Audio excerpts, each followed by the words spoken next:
Le premier problème que nous avons rencontré, et je ne vous cacherai pas mon point de vue, c'est dans cette enquête, j'ai demandé au bout d'un certain moment que soit établi un relevé des empreintes de Claude François, les empreintes de ses doigts.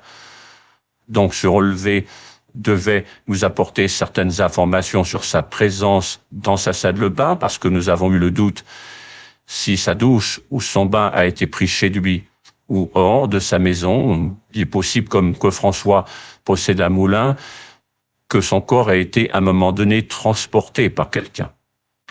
Ainsi, j'ai demandé au groupe d'enquête un relevé d'empreintes très précis de Monsieur François à travers tous les éléments de sa salle de bain, miroir, porte, mur, carrelage, bouteille de shampoing, bouteille des élixirs, des liquides, des produits étranges que Claude avait pour parfumer son bain, et puis d'autres éléments. Le relevé d'empreinte de l'applique murale, parce qu'à un moment donné, s'il a changé une ampoule, il a peut-être touché cette applique, bien que, selon son entourage, il a touché une ampoule, mais nous avons fait un relevé d'empreinte intégral de cette salle de bain. Et le moins qu'on puisse dire, c'est qu'un affreux doute est survenu vers minuit quand nous n'avons trouvé aucune empreinte du chanteur, même pas sur sa bouteille de shampoing. Et je pense que quand même, quelqu'un qui prend une douche, qui se lave, qui utilise un shampoing, puisque il y avait une odeur précise dans sa tête qui correspondait à un seul shampoing dans sa salle de bain. Et donc, c'est cette bouteille qui, en priorité, a été analysée par les enquêteurs. Lors de l'analyse qui a été établie, on a pu prouver qu'il n'a pas touché à cette bouteille de shampoing, mais nous avons trouvé les empreintes des personnes qui sont témoins dans l'appartement. Sur l'applique de salle de bain, même problème. Nous avons trouvé uniquement les empreintes des témoins qui nous expliquent qu'il a touché ou une applique, nous ne le savons pas trop, puisque eux ont parlé d'une lampe.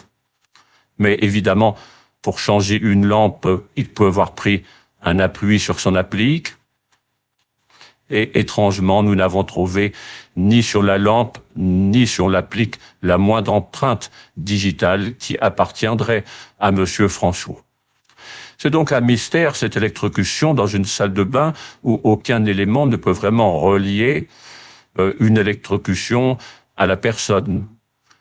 Mais il peut y avoir des tas d'explications, des mains extrêmement mouillées qui n'ont pas eu de pression suffisante pour, évidemment, déposer des empreintes. Ainsi, on ne peut, en la circonstance, accuser personne de malversation dans sa mort et d'avoir fraudé une sorte d'interprétation, de nous avoir fraudé la vérité, c'est ce que je veux dire.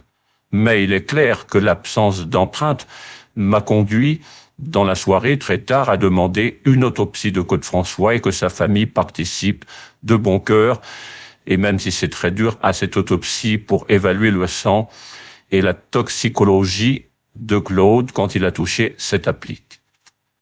Et là, une fois de plus, l'enquête a été un petit peu bafouée dans son information générale et définitive, parce que la famille de Claude François a totalement refusé, je dis bien totalement refusé, la moindre autopsie. Alors nous restons un peu dans une situation compliquée. D'autre part, c'était une enquête d'information et pas une enquête juridique, et je n'ai pas pu forcer l'autopsie.